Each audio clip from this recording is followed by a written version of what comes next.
Thank you, Emma. Hello, everybody. My name is Alan Huang. I am the Program Director for the Postgraduate Certificates in Education International, which is also often called the iPGCE. Today, I'm joined by my colleague, Amanda, who will be presenting with me on the iPGCE course for potential applicants who are interested in studying here with us at Strathclyde. We'll just basically talk for about 30 to 40 minutes, and then we'll leave the rest of today's session for question and answer. Here's an overview of today's presentation. We'll do a brief introduction to the university and Strathclyde Institute of Education. And we'll talk you through why you should choose Strathclyde, why you should choose the iPGCE. We'll give you a brief overview of the curriculum, including the modules and also the timetable, and also the entry requirements if you're thinking about applying. Obviously, if you already got an offer or if you already applied, that's probably not the priority for you to know today. We'll introduce the teaching staff for the current academic year, 2025-26. And we'll share with you some of the testimonials from former iPGCE students and talk you through career prospects, including routes to a full master's degree, should you wish after the iPGCE. So I'll pass on to my colleague Amanda first to give you a brief introduction about Strathclyde Institute of Education. Welcome from me too. I'm Amanda Corrigan. I have worked in the Institute of Education for 20 years, a long time, but the Institute itself can trace its history back to 1837. So we have been educating teachers for nearly 200 years. So David Stowe founded the Glasgow Normal Seminary here in Glasgow. And the way that he educated teachers was so interesting and so innovative that people started to arrive from across the country and then from across the globe back in the 1800s to find out how he educated his teachers. It was so successful that eventually Jordan Hill College of Education was established in order to be able to educate teachers for Scotland, but also for schools across the globe. In 1993, over 30 years ago, that college was merged with the University of Strathclyde, where we work today. For teacher education, we are one of the largest providers, not just for Scotland, but also for the United Kingdom. We're a big university, and within our university, we are a large department within that university. It's competitive to get a place to study here in the Institute of Education. We have the second highest entry standards for education in the United Kingdom, over even some of the old ancient universities across Scotland and in England. And we're 10th overall in the education subject league table for the United Kingdom. What's important for you is who is going to be teaching you. Our academics have had successful careers as school teachers first. So you will be working with and being taught by people who taught in schools first and now have had other positions in education across the globe. This allows us to bring a wide range of experience to the professional preparation of our iPGCE students. And many staff on the programme are internationally recognised experts in educational research. And that's our advice to you. If you're looking for an iPGCE programme, look to see who is teaching you, how you've been taught, and what background do the staff on the course have. So we've got a very established staff on this course who bring a wide range of experiences that help to bring a variety to how you are taught, but also a real quality experience along with that. And I'm going to pass back to Alan. Thank you, Amanda. So in the next 2 slides, I'm going to be talking to you about why you should choose to study the iPGCE at the University of Strathclyde. And having established this program with Amanda about 5-6 years ago, and having been taught on the course so far, we've shaped the program in such a way that is designed especially for ambitious educators like you. And we know that the reason why you are interested in pursuing an iPGCE is because you want to further your professional learning, you want to further your professional development. Our iPGCE program is different in that it's designed for those of you who want to actually transform their practice while continuing working in the classroom. So it's not just about adding more and more knowledge to your, to your base, but actually transforming what you are doing in your own classroom. Within our iPGCE, you'll be able to carve your own personalized professional development program that allows you to apply some of the most innovative pedagogical ideas with immediate classroom impact. Things like AI, learning for sustainability, inclusion, and a number of other critical educational issues in the 21st century. And we're also proud to be partnering, collaborating with the Council of British International Schools, or COBAS. Those of you who work in COBAS schools might be familiar with this organization. They are effectively the gold standard of international schools and teacher professional learning. So we are one of the recommended partners from this organization. So when you study with us, you can be assured that the quality will be gold standard. Our iPGCE is also a career accelerator that helps you develop your professional network because we have students from everywhere in the world working, in almost all the continents. I think we do have a map that we can show you later on where our former iPGCE and current iPGCE students actually work. So it is, in a way, it's a professional network for yourself. So again, it's not just about gaining the professional knowledge, but also getting to know others who work in similar settings, but in different parts of the world, and really, take off your future career after the iPGCE. The iPGCE is taught and assessed at master's level, which means it's above the undergraduate level. And we expect that all our applicants will have already gained a bachelor's degree before undertaking the iPGCE. The program directly addresses real challenges facing international schools today. As I said before, whether you work in Asia, you work in Europe, you work in South America, and so on, there are real challenges within your classroom, within your own environment, that we'll discuss in the class, but also to share and to gather the wisdom from teachers working in other settings. So hopefully it will be inspiring for you as well by joining our iPGCE.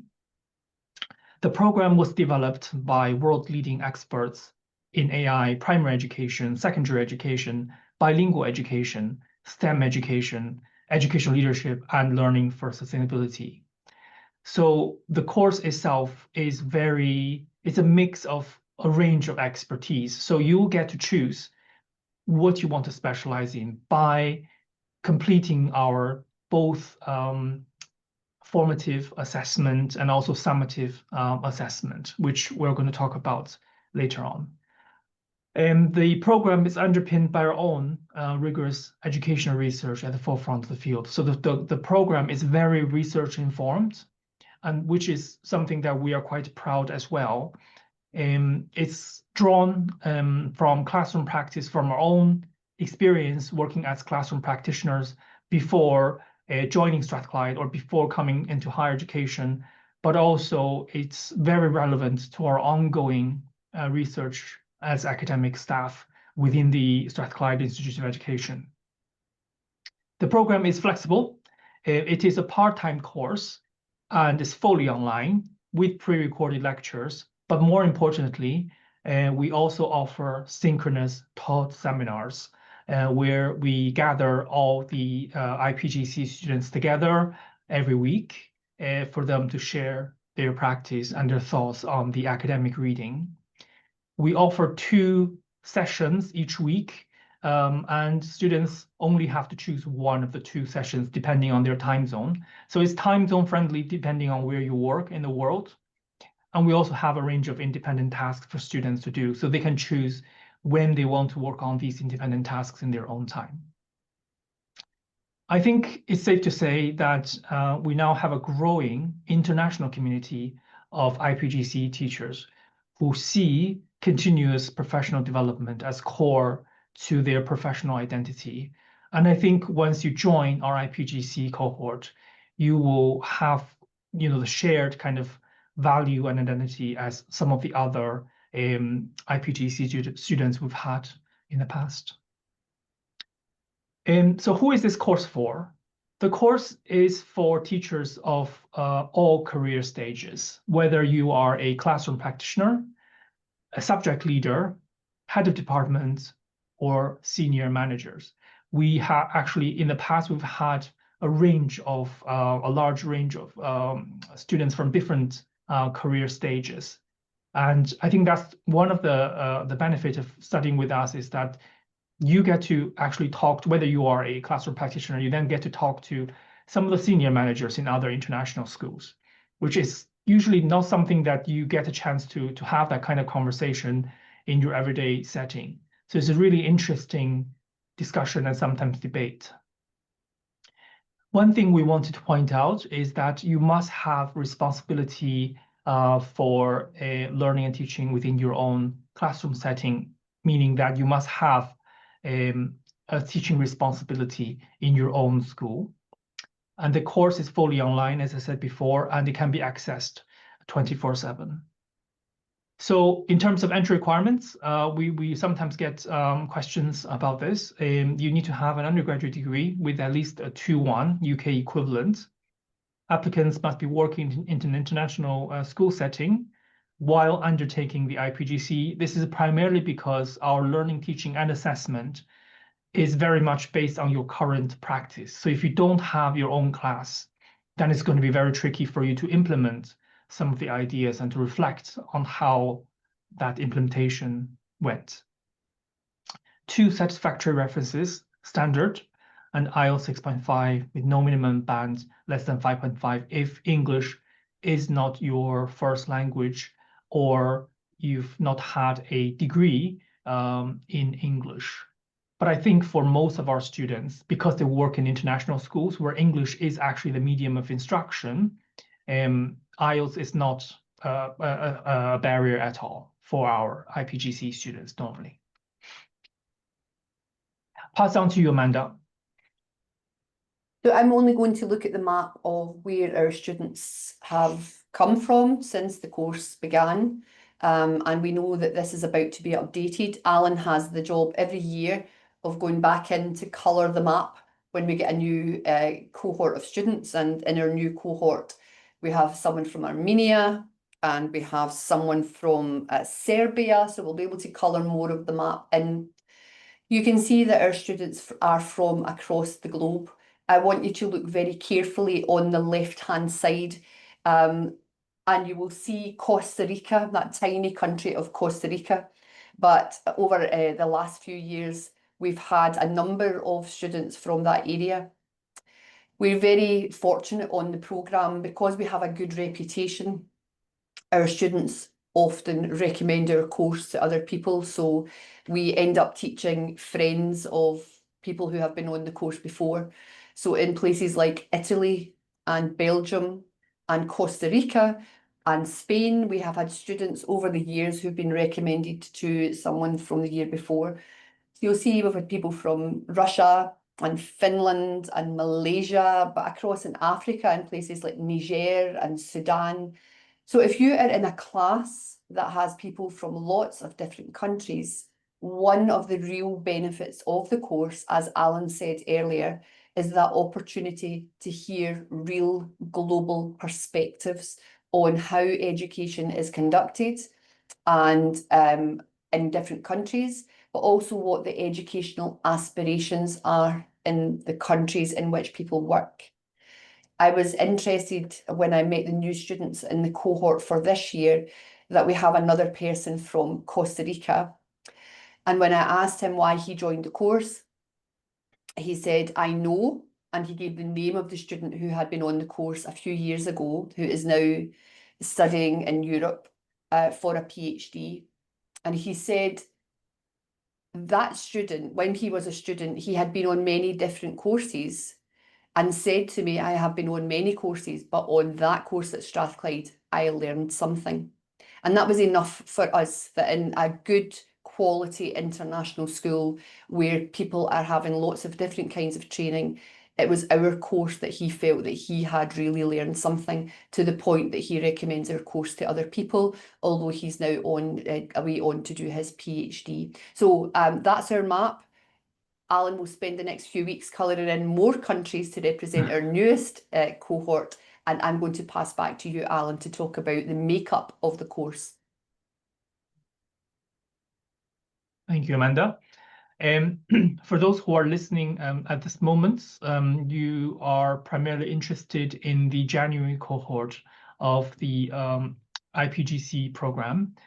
So you probably, you're already kind of got some sense that the iPGCE program at Strathclyde, we run in two cohorts, the January cohort and the September cohort. So if you're starting with us as a January cohort student, these are the modules that you will be studying in semester 2A. This is the university academic calendar semester. So we're talking about January to March. You will be learning a 9653, Learning, Teaching, and Professionalism in International Contexts. This module is led by my colleague Amanda, who you see today. And then they'll be followed by the next module in semester 2B from April to June, Practitioner Inquiry for Professional Learning, will be led by me. And then in semester 1, i.e. the following academic year, you will be studying the international education issues, debates, and challenges from October to December. So the program lasts for about 12 months in total. It's a part-time course. We do consider the summer holidays of school teachers. So we don't have any teaching between June and September. So you can have a proper summer holiday. And we know how important that is for school teachers. I'll pass on to my colleague Amanda to talk you through some details of the 3 modules that you will undertake as part of the iPGCE program. Thanks, Alan. One of the things that's really important to understand is how these modules will help you to understand your own role as a teacher within the school in which you work, within the country in which that school is situated. Everything that we teach you can be contextualised in your own setting, and that's really important because that's what makes the course worthwhile. You will be able to put into practice immediately the things that you are learning on this programme, and that's what makes our students give us good feedback, and that's what makes them recommend us, because from the very first week you're expected to be able to go back into the classroom and start to change your practice as a result of what you have learned. In Module 1, international education issues, debates and challenges, the focus is on your values as a teacher, but also the values of the school and what the country in which you teach, what kind of values does the country have. You'll also have an opportunity to look at curriculum and policy within your school. And we will use all of that learning and learning around child protection, learning around barriers to education. We'll use all of that knowledge in an assessment that allows you to think about the issues that children who are marginalised in school face, so that you can start to think about what can we do about it. How do we help children who are marginalised to be better supported in school in order that they are included? So that's Module 1. Module 2 is more about how you teach. Pedagogy is the art of teaching. Some people think if they have a degree in a subject, it will be enough. But as an institute of education, we understand that you need to have skills abilities, knowledge and understanding, and certain attributes and values in order to be able to teach well. Module 2, Learning, Teaching and Professionalism in International Contexts, focuses on pedagogical approaches. You will learn about different pedagogical approaches and different pedagogical understandings each week of the module, and then you will have the opportunity to implement those within your classroom.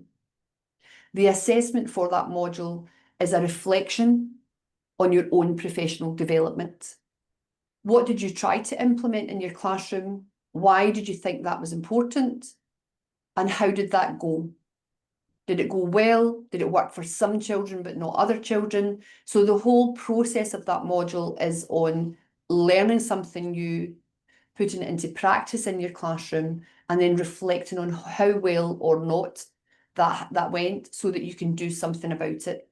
The final module, module 3, is a module that Alan leads, Practitioner Inquiry for Professional Learning. This will allow you to develop the knowledge and skills required to carry out a small-scale practitioner inquiry on an educational issue of your choice. This is about research in the classroom. Our students become highly employable, and one thing that many schools are now looking for are teachers who can conduct research into their own practice. And what Alan and Will do on that module is help you to develop research methods, research skills, so that you can run your own research project, your own practitioner inquiry. You can inquire on an aspect of your own practice in order that you're able to talk about that research. And it's things like that when our students go to interview that set them apart. And I'm going back to you, Alan. Thank you, Amanda.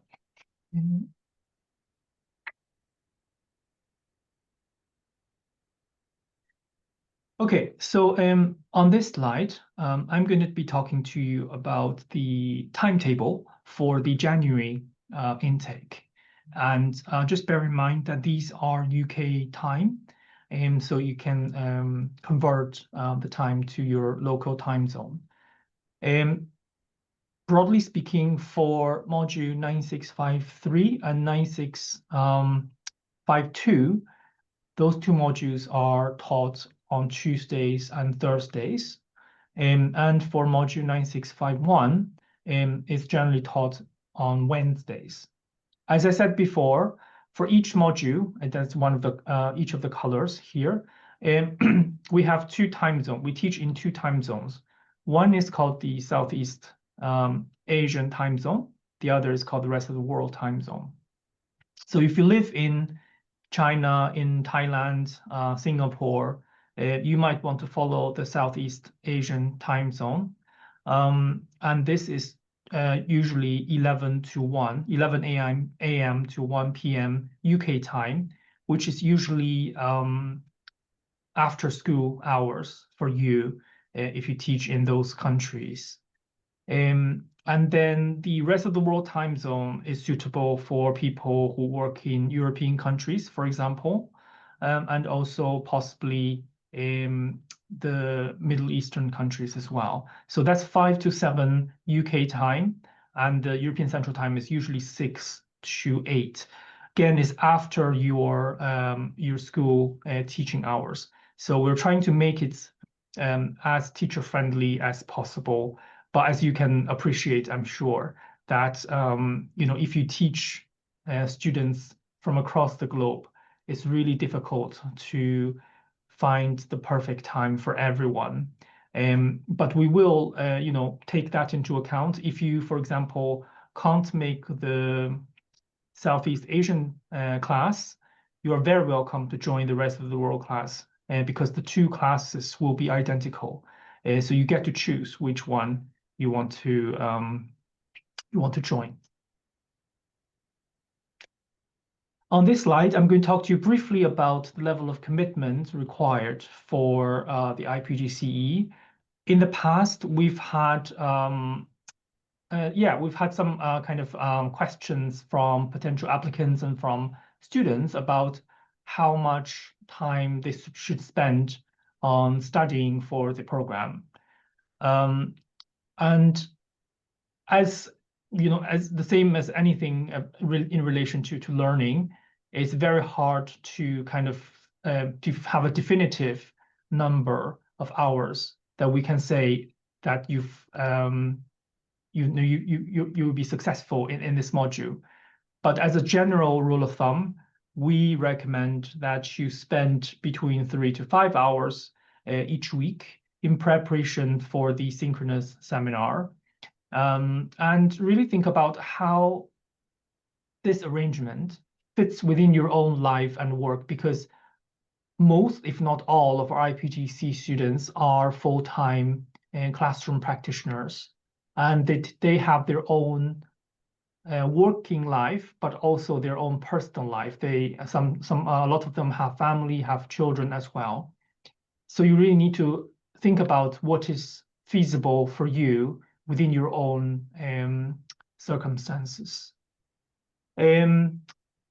As we said before, each week we will have a 2-hour direct face-to-face teaching session with you guys. So you get to interact with myself, with Amanda, and other colleagues who teach on the iPGCE. We have one summative assessment per module, and they are spread out throughout the year, one in December, April, and August. I've talked about the time zones already, but one last thing to add is, again, also think about your own teaching commitments within your own school. And I think it's a good idea to also communicate the fact that you're doing an iPGCE at Strathclyde with your line manager and senior professional development officers within your school, so that they can take that into account when they are organizing your workload. And in the past, we found that students who have that kind of open and transparent communication with their school leadership tend to cope better with the demand of the iPGCE program. I'll pass on to my colleague Amanda to talk to you about mentors and school support. One of the things that we require our students to have is a mentor in school. So when you're coming on the programme, it's important to let your school know that you're going to be doing that, because you're expected to put your learning into practice in the school setting. So a mentor can be anyone you can choose. It doesn't need to be your line manager. Your school can appoint another mentor to you, but it's someone to discuss your ongoing professional development on the course, so that you can talk about what you've been learning about and help you then to think about how you could implement those ideas in the classroom. It's really important, particularly if it's challenging to implement new ideas, that you have a mentor that knows that you're trying these things out, but who can also support you when things are not straightforward. And because you're learning at master's level, there is supposed to be a bit of challenge on the programme. The purpose of being on the course is that we are challenging you to think harder about how to be a good teacher. So having a mentor to talk with and to chat through is important. Having someone who will ask you about your progress, new ideas, what you've been reading, what you've been learning about, is also very beneficial. Our students in the past have built good relationships with their mentors, and sometimes we even see their mentors in the assessments for my module when they do the video to reflect on what they've been learning about pedagogy. Occasionally they will ask their mentor to join them on that video with them. This is a staff team. I'm beginning to think that we need to have our photographs updated. We are looking less and less like these photographs every time I come on to a call like this. So as Alan said, he's a programme leader. I run one of the modules, but I worked with Alan to develop the programme. We visited China and came back from China and decided that we were going to have an international version of the kind of postgraduate education that we have for teachers here in Scotland. Dr. Ian Moore works alongside us and leads one of the modules.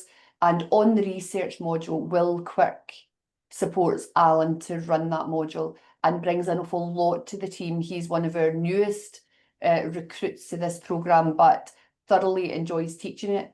And one of the things that is really important for you to understand is the people on this programme are handpicked for the programme because they can teach in inclusive and interesting ways. Alan has the luxury of being able to pick the people that he wants to teach on his course. How lucky am I to be one of those people? But we often say that we gain as much from teaching these classes as the students do, because we get to hear about education in many different contexts, in many different countries, and we get to learn about how people teach in different settings.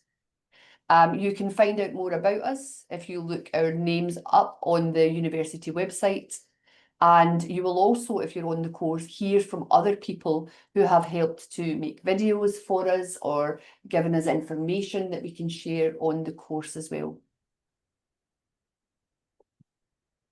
On this slide, I'm showing you some of the quotes from our former iPGCE students.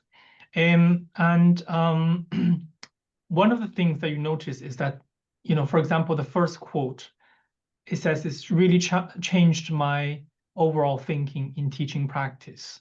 And we have another student saying, highlighting the value of the support that we provide for our students.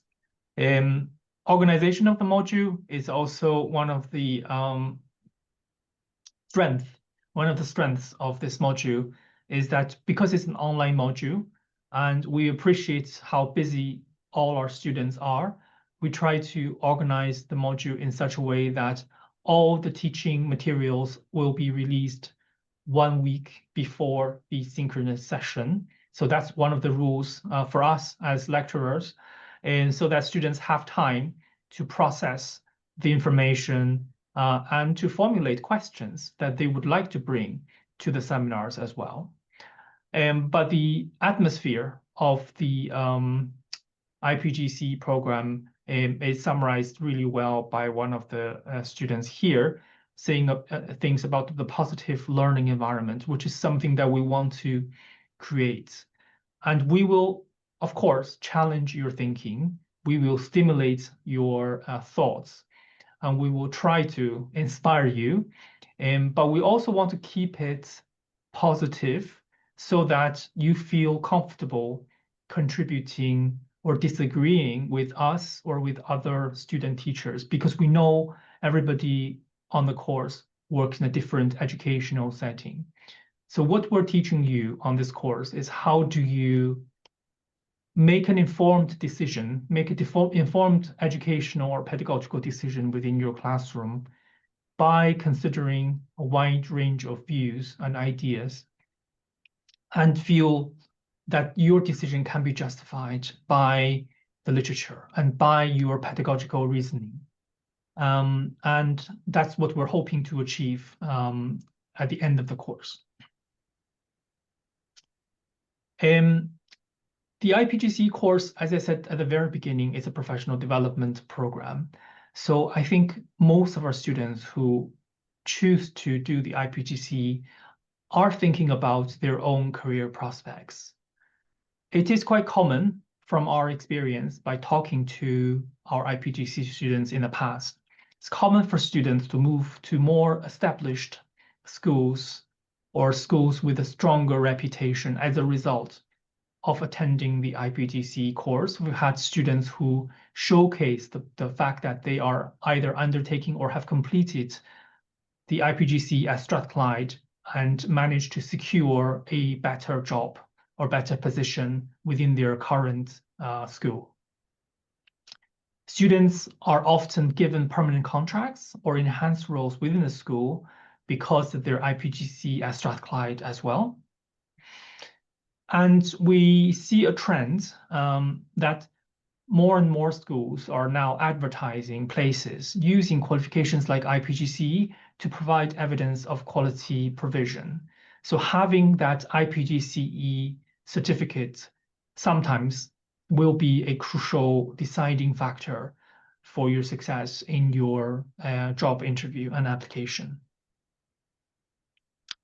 As Amanda said before, a reasonable percentage of students in each cohort have been recommended by Strathclyde's iPGCE course by previous students or their CPD managers. And indeed, even within the current 2025-26 September cohort, I was looking at our current students' applications the other day, and I see that a good number of them were recommended either by a former iPGCE student or by their school CPD manager. So it just it's another testament of the high quality of our iPGCE program. We've had in the past one school who has funded a whole class of iPGCE students. And we're talking about around 20 students from that school, 20 teachers from that school who completed the iPGCE program with us at Strathclyde. Some students choose to continue their professional learning by progressing to a full master's degree, which I'm going to talk about in a second, and even a research degree such as a PhD or EdD. So the iPGCE student from Costa Rica, Amanda mentioned before, who now actually is studying at a university in Switzerland, studying a PhD there. And that particular student was a very strong student, and we're really pleased that he chose to continue his professional learning in a more research-oriented career. Amanda. I think Alan's covered some of this already, but I think it's important for you to be able to talk about the quality of the qualification that you're working towards, but also understand the value of that to you as a teacher. We know that iPGCE is becoming increasingly sought after among senior leaders in international schools. Over the years, we have even had leaders from schools. In fact, one school sent a number of their leaders onto our programme to get their qualification, because at one point it wasn't really necessary, but now it makes it easier to be able to explain to parents the kind of qualifications that teachers have. And iPGCE in some ways is like a brand. It's a brand that people recognise. They would understand what that qualification is. It's widely recognised and highly respected in international school communities. If you are looking for an iPGCE course, our advice is that you do your research wisely and you choose an iPGCE course that's of a high quality, so that when you write about that on your CV and put the name of the university it came from beside it, that has some kind of weight, because that's what you're working towards. However, the iPGCE does not offer a licence for students to teach in the United Kingdom or elsewhere. So there's no qualified teacher status with this qualification, and it's important that you know that. QTS in England and Wales and full registration in Scotland are not conferred by universities. They come from the Secretary of State for Education in England, the Minister for Education in Wales, and the General Teaching Council in Scotland. Those qualifications do not come from universities, so we do not offer QTS with this qualification. If you're interested in becoming fully qualified to teach in the United Kingdom, then you need to study a UK-based initial teacher education programme, and you can find out more about that by looking at the websites for QTS in England and Wales and for full registration with the General Teaching Council in Scotland. Students who have successfully completed the iPGCE may also consider achieving full registration through the flexible route in Scotland if you have appropriate qualifications. We have been excited to welcome some students back here to Scotland. Some of them have gone straight to work in the early years settings, We had one last year or 2 years ago who came back to do their full registration, will work towards full registration here at Strathclyde. So we can certainly give you advice on that, but the qualification does not come with qualified teacher status. Right, on to the exciting part now. I know some of you are thinking about the iPGCE, but you might also be thinking about what comes next. We are excited to offer 2 possible options for you to continue studying with us at Strathclyde after the iPGCE. The first degree, full master's degree, is called MSc Educational Leadership. The second one I'm going to talk about today is called the MEd Education Studies. Both are full master's degree programs, and both programs will recognize the 60 credits that the iPGCE offers you. So as you can see, if you've decided to continue your study with us in year 2, year 1 obviously will be the iPGCE year. In year 2, you get to do 3 other modules. And in year 3, you will be doing a work-based project or a research methods plus dissertation, leading up to an MSc or an MEd degree. If you are interested in the educational leadership full master's degree, you might want to consider the MSc Educational Leadership. So in year 2, after the iPGCE, you will be doing the following 3 modules: Educational Leadership for the 21st Century, Developing as a Leader of Change, and Leadership in Your Educational Context. So these are the other 3 taught modules that you can do in year 2. If you're interested in the education studies aspect, then you might want to continue with us by enrolling on the MEd Education Studies. Again, the first 60 credits will have already been ratified before you start the course, but you have a wider range of modules to choose from should you choose education studies, because it's such a broad field. So as you can see, you can choose online modules such as technology enhanced learning. You can choose instructional design and technology, and you can choose child-centered and child-focused approaches to practitioner research as well. We might, as time goes, we might add more modules for you to consider. But if you are thinking about, your professional learning long term, this would be something that you might want to consider along with the iPGCE. We have some resources we would like to recommend for you to check out. We have interviewed 2 of our former iPGCE students, Phoebe and Marta, in one of our Institute of Education podcast series. So if you're interested in hearing about what our former iPGCE students have to say about the program, please click on the link. I will share the slides with you after today's session. And of course, you can check out all the other podcast series episodes from our institute, where you will hear colleagues talking about a wide range of issues in education. We also have an Institute of Education blog where you can read about our ongoing projects and research carried out by the Institute staff. We have, I think, around 140 colleagues within Strathclyde Institute of Education. So it really represents the diverse range of topics that we cover. We have a LinkedIn page that you can join, and I'll put the link here so you can join us as well. Okay, so I think that concludes our presentation. I'm going to stop sharing now and answer questions.